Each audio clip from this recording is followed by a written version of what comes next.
You brought your own beverage. No, I this actually morning, stole this warm Oh, you did? Coca-Cola You Zero. stole that Coke Zero, the warm one. Did you look in the fridge? Yeah, I did. There's no. There's orange in there.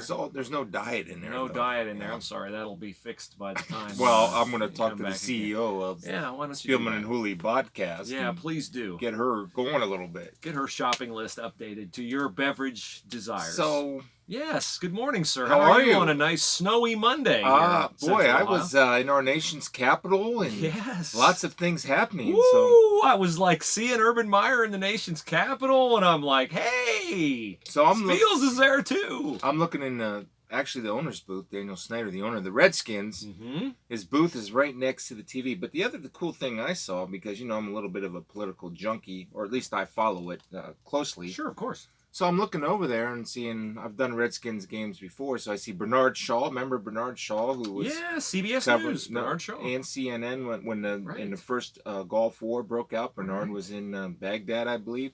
Brett Baer, Fox News. Britt Hume was in there. Was in Andrea box? Yeah, Andrea Mitchell from NBC. Alan Greenspan. Boy, he's got quite a cross section of viewpoints. It's a bipartisan box. It is a bipartisan box. then I see Brenneman is over there. Hey, is that Urban over there? And I look, and sure enough, it was Urban. Urban Meyer and Daniel Snyder's box. I looked on Twitter, and it was all over the place. Well, of course. And in fairness, Urban knows Dan Snyder. They've attended events before, and Urban was with some of his family members, and he told me he was going to do this because I talked to him about Dwayne Haskins and Terry McLaurin leading up to the game, that he was heading to the Army-Navy game, something he never, obviously as a coach, never had to experience. So he said it was really awesome and recommends that anybody that's a true football fan, if you ever get a chance to go to the Army-Navy game, go do it. Everybody says that who goes, so it must be absolutely true. So, and everybody knows that, dead men walking in Washington, right? Maybe sure Bruce Allen. Who's the interim? I don't even know. Bill Callahan. Bill Callahan, coach, sure. Former Raiders coach, former Nebraska coach. So, we'll see what happens. I think this. It's kind of interesting that the Cowboys and Redskins are such super rivals historically, and Urban's name's been floated by Urban for the Dallas job on the Colin Cowherd show, and Snyder, you would think, well, why would I let him have him? And Snyder has a history of hiring a headline college coach with Steve Spurrier. Didn't go well, but he did it. Everybody thinks Urban's going to coach. So yes. I started thinking about this a little bit. Mm-hmm. And I thought about this actually sitting in Reagan National Airport at 11 p.m. last night, wondering why am I being cursed with flight delays. Oh, my God. Again? 11 p.m.? Yeah. But that's okay. Wow. That's okay. I got home safely. Okay. That's the number one thing. And you're here safely. Yes, nice. I'm here for the podcast again, going above and beyond. You are going above and beyond. And I'm thinking about this. What makes everybody think that Urban would coach? Because he's great at it. Okay, you know what else he's really good at? He's great at TV. He's good at administration, too. You think about building programs. Mm-hmm. He's built programs at Bowling Green that desperately needed a boot, right? Yep. He built programs at Utah. Yep. He built a program at Florida. No doubt. And he built something and built on something here at Ohio State. Indisputable. So, and he knows how to hire pretty good coaches. Would you agree with that? I definitely would. So, why not put him as I don't want to say a GM role, but more as a president's type position? I guess my question would be, would that fulfill him? I don't know. I don't know that answer. He'd be ceding the coaching to someone else. Part of me says that's a great question. When you think you do it better than the guy you're ceding it to. And how much patience would he have? Yeah. Zero. Let's just put it this way. If Urban were the team president in Cleveland, I think it would drive him absolutely crazy to watch what's going on there. Oh, we're going to talk about that in a second. But But I'm just saying, he's great at coaching, that we know. Your brother Rick is on the side of the putting it all together and then turning it over to someone else. Sure. Well, he does that in... Go ahead. You hand off... You do your job, and then you hand it over to someone else and say, now here are the materials that I've given you. Make it work. And if they don't make it work, I think Rick is more equipped. Rick is more. Rick grew Rick's up in done. the NFL. Yeah, he did. And Urban, it's. Here's the thing. Rick does more than just football. Mm-hmm. Okay, he's in charge of, and his role has expanded over the years with the Vikings. His main goal and main role is still football and personnel. He's ultimately responsible for the personnel on that football team. And if I were to have a conversation with Coach Meyer about a president's role or GM role, I would say, look, one thing you got to be able to handle is that if your team is losing, it's not the end of the world. It's really a next week mentality right away. It almost has to be a baseball mentality, because you look at what's going on in the NFC East, right? 7-7 between the Cowboys and the Eagles, and they're playing next week. You're still in the hunt. You're still in the playoff hunt. And the other thing I would say is that you have to get some NFL people in whatever you would do if you decided to. This is a hypothetical conversation, by the way.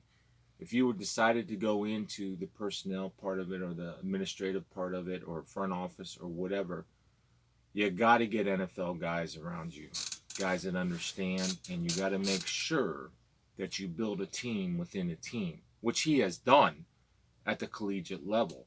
And I think that if he given the opportunity, I think he would be excellent at it. I just don't know, like you said, the biggest question mark is, because he's such a fierce competitor, if we have a debacle going on the sidelines, like a weekly debacle, then I don't know if he could handle that. Or he would just come down from above and that's it, you're done. I'm taking over. Take a hold of the steering wheel. I have a whole host of questions about it, because he spent 17 years as a head coach. He called every shot. Everything flowed from his desire for how things should be done, how they should be implemented. Would he trust the people he put together as a team? Because he'd have to trust them. Well, he's hiring them, so that tells me he would trust them. But he had, this is a broad interpretation of his issues at Florida, trust issues at Florida. When you're a guy who works yourself into a frazzle because you're doing everything and you want your hands on everything, that is, at its root level, is a trust issue. He got a lot of publicity for letting things go at Ohio State, and I think initially he may have let some things out to his assistants, and I think largely, if you compare his Ohio State tenure to his Florida tenure, he was more hands-off at Ohio State, but he was not hands-off at Ohio State. You know what I'm saying? He was more hands-off, but he was not totally hands-off. I think there's because the brain cyst and all that, all the bending over on the sideline and all that, would suggest that he internalized it to some of the same degree that he did at Florida. Well, I think, I actually talked to him about that in particular, about his health, and he said he's doing fine. It's still there, and the problem is that it basically leaks, and that's when, if that cyst starts leaking, that's when the problems start happening. But he said for 6 months he's been doing great, and I said that's great. And I asked him, how much he enjoyed doing the TV, and he loves it. He loves the guys that he works with. He loves the producer from all the way down.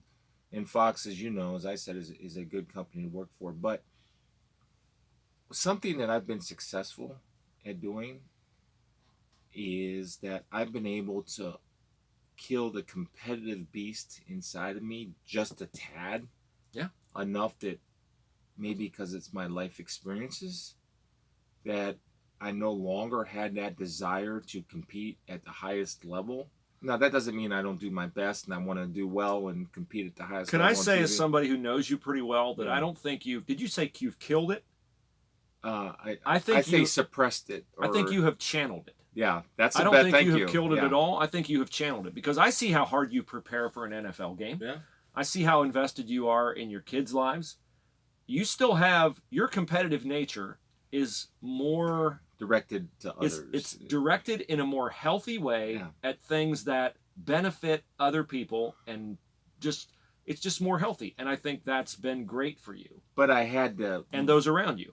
See, but it didn't happen overnight. No. and experiences and conscious decisions on my part have helped me. And I love the word that you use. You're absolutely right. It is channel it. You're absolutely right in that word. So I don't know where he is on that. I do know this.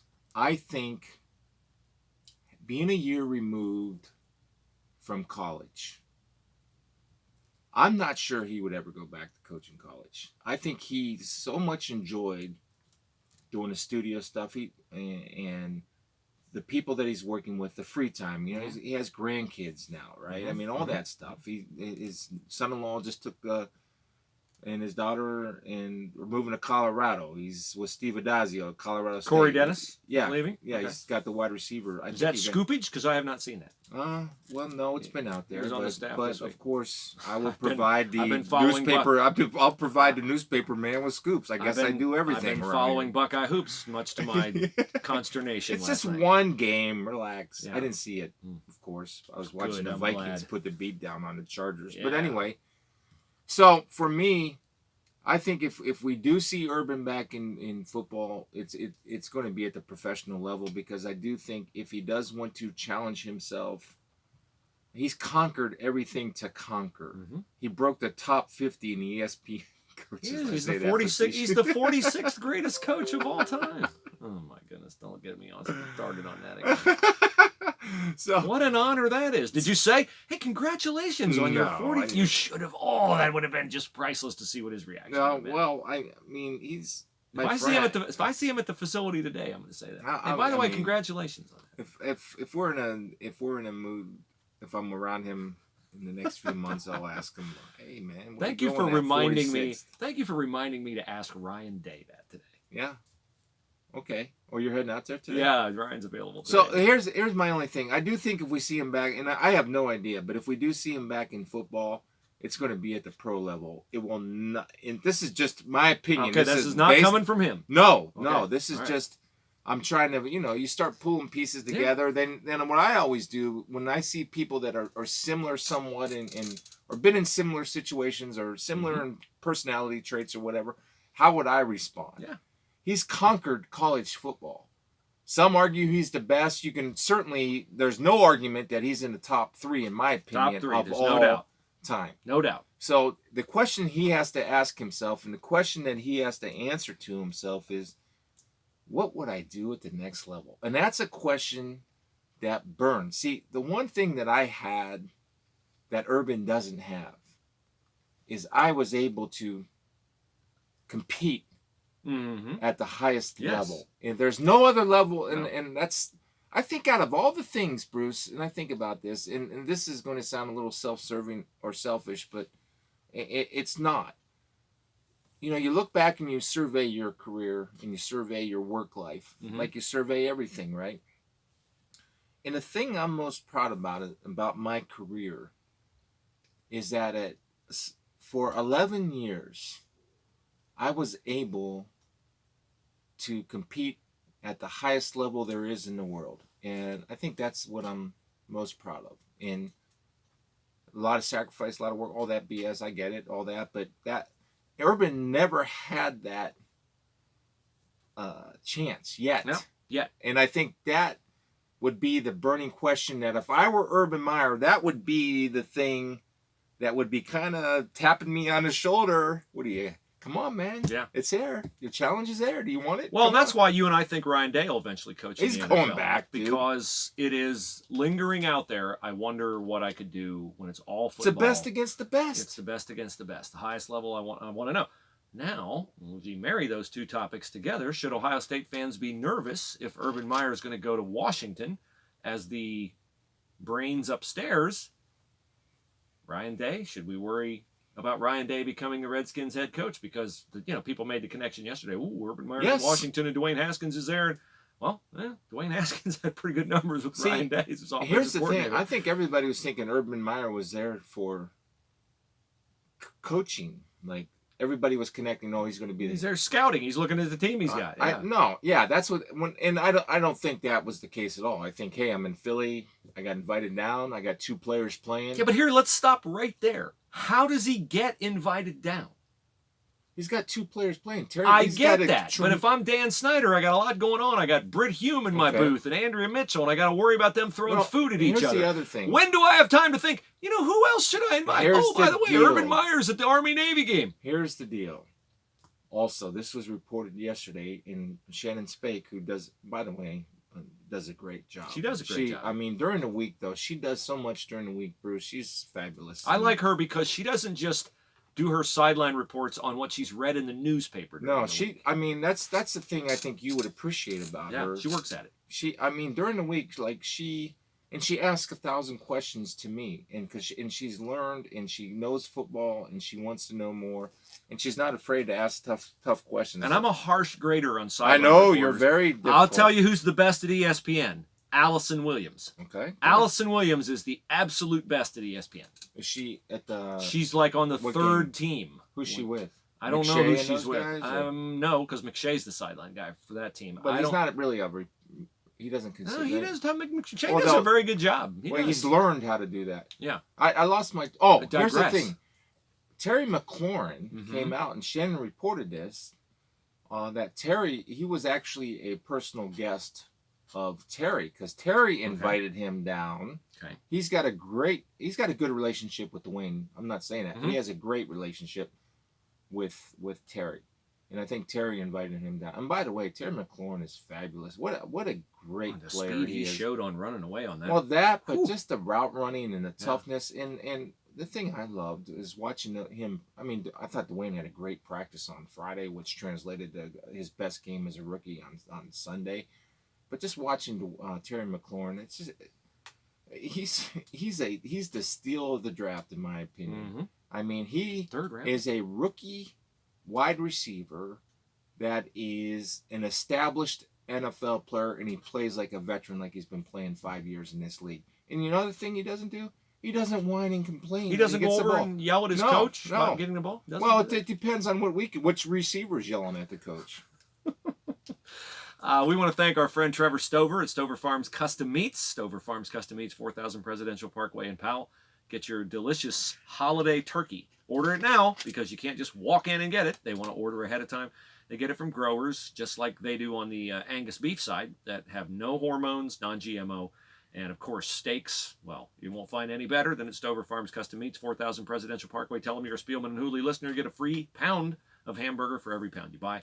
StoverFarmsCustomMeats.com is the website. And yes, say Stover. Wait, haven't I heard that name? Yes, that's Mr. Football, Cade Stover's mom and dad.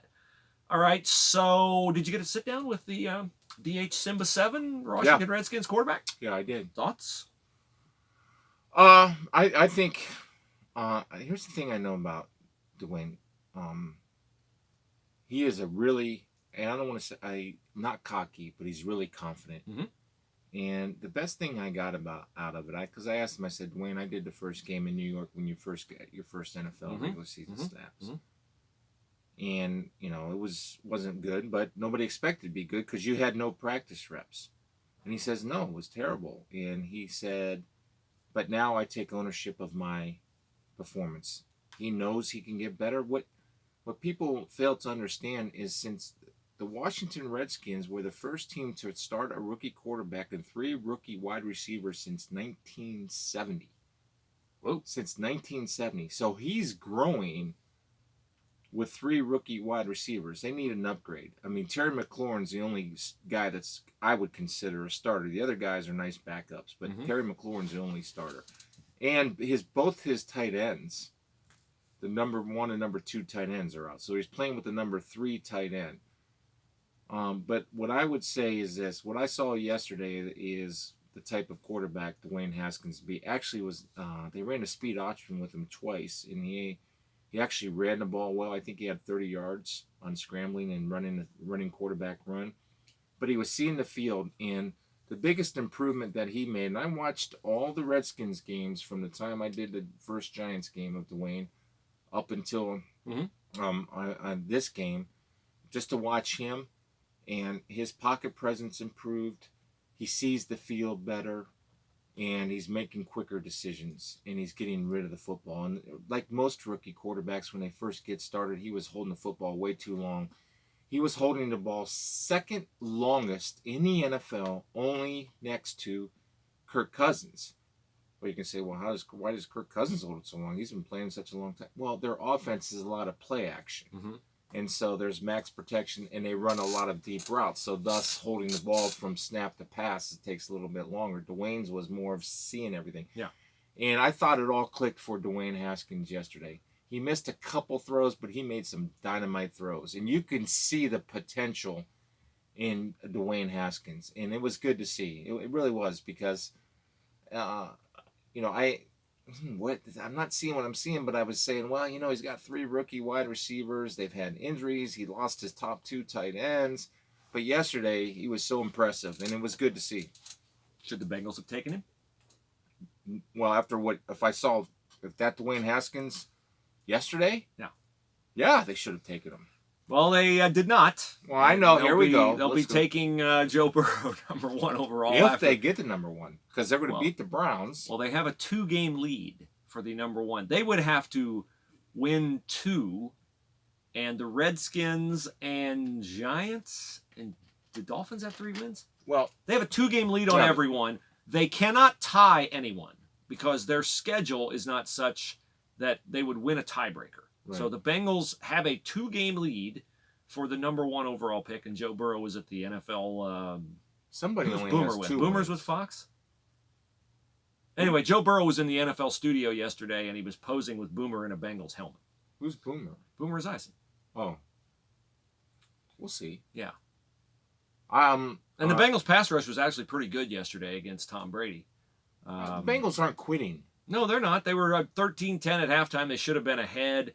Andy Dalton threw 3 third-quarter picks, 4 in the game. You know what? A pick 6, and Zach Taylor. Why do I keep forgetting? Yeah, Zach Taylor's the head coach. He lit up the wide receivers after the game. They didn't fight. They didn't fight for balls. I wish Mike Brown would have hired Urban Meyer last year when he moved away to be his football Svengali. Yeah. Let him go build it. Yeah. Because he can build programs. I mean, and Urban's smart enough. And here's the other thing about Urban. I hate to is it digress or regress? I hate to digress back to this. You can digress. You're not regressing. Okay. If you talk about Urban. All right. I hate to digress going back to this, but he can build things. I mean, he builds leadership programs. He installs things. I mean, he has a system. He puts it in place and it runs. And he's not afraid to bring top-notch people in.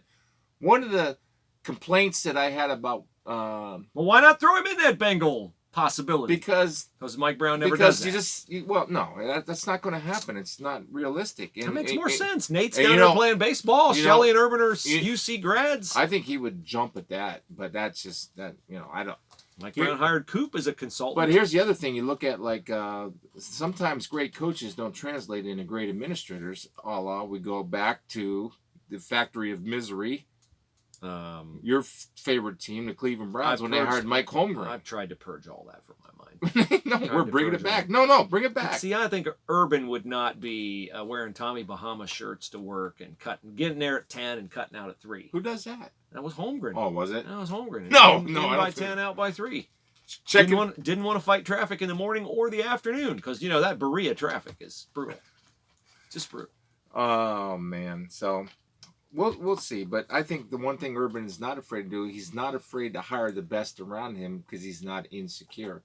You would be surprised at the insecurity in the NFL, especially, or you wouldn't be surprised. You covered the NFL, so teams are losing, Bruce. The insecurity it's in waves. I'm not surprised at the insecurity, not at all. No, because you've covered it, but I think some people would. Some people would be. They think, I made it to the highest level. What's he worried about? We would like for you to review our podcast. That would be wonderful if you would. It helps us with advertisers and helps us know what you're thinking about our podcast. Go to iTunes. And if you need a tutorial, go to pleasereviewmypodcast.com/Spielman and Hooley, and you'll find it. This one comes from Schleyball. He says, I really enjoy your pod. Born in 1960, grew up and live in Amish country. Spielman, maybe... You know him? I don't know him, but I know many people with his last name. I mean, maybe I do know him. Spielman may be my favorite Buckeye. I like Hooley, too. Have many good friends from Plain City. I miss the broadcast team of Spielman and McDonough for college football, as do I, Schleyball. He said, read Spielman's book, that Hooley wrote. True Meaning of Being a Man. Enjoy your faith segment. Keep Actually, up the we good work. co-wrote that, didn't we? Or Sure we did. how do we do that? We read met. Spielman's book that you wrote.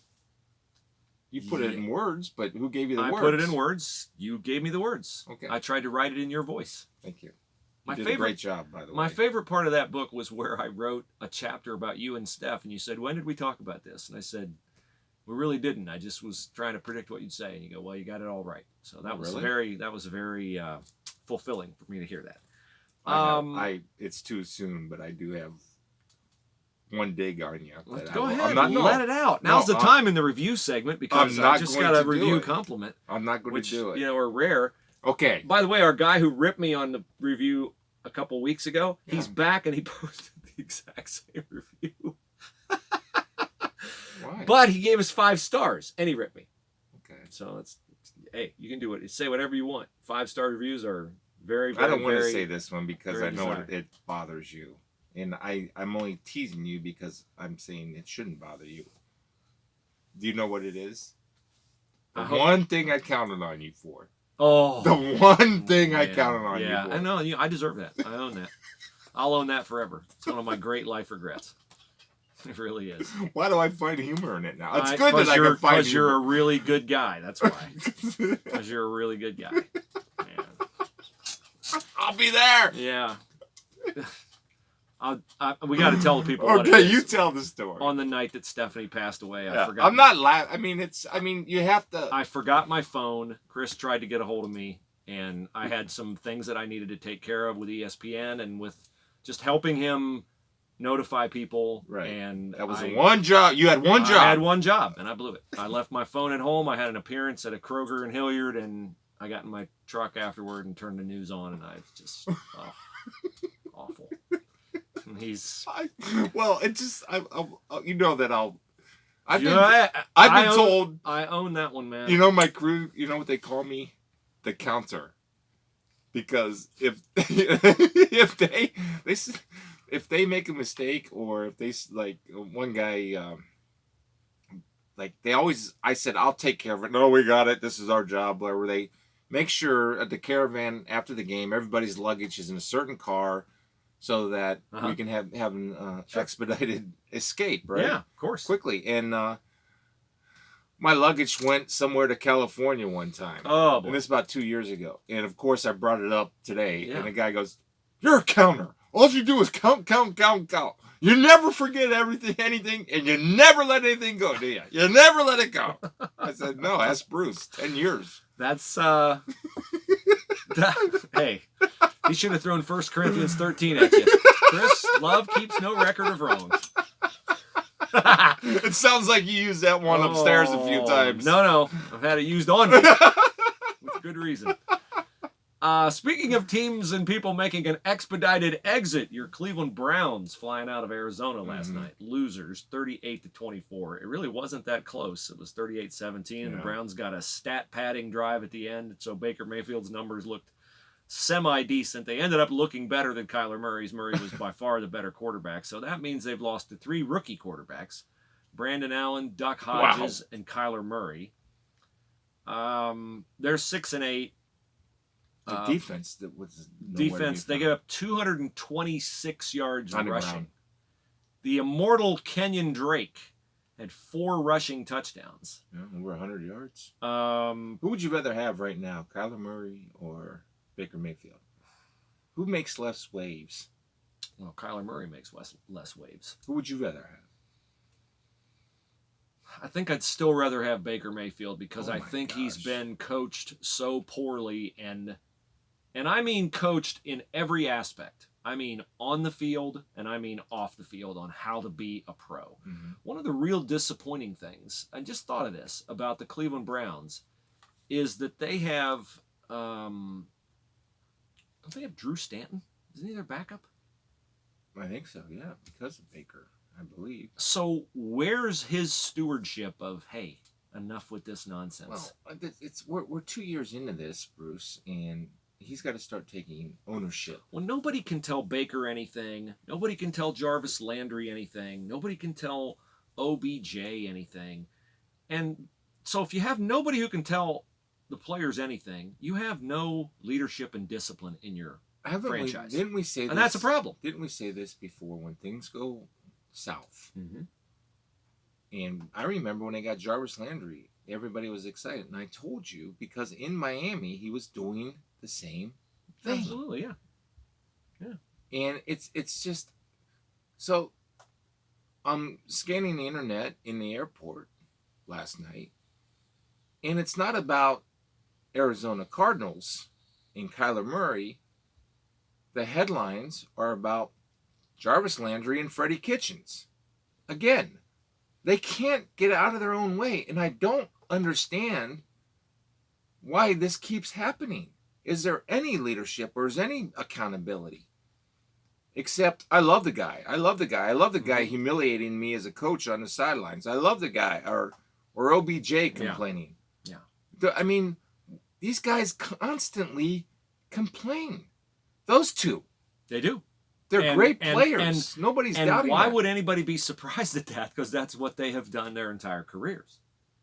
Here's Jim Donovan, Browns play-by-play voice, doing his stand-up after the game for WKYC-TV in Cleveland, touching on Beckham, Landry, and other issues with the Cleveland Browns. For the Browns, there are bad signs. Bad sign for the coach,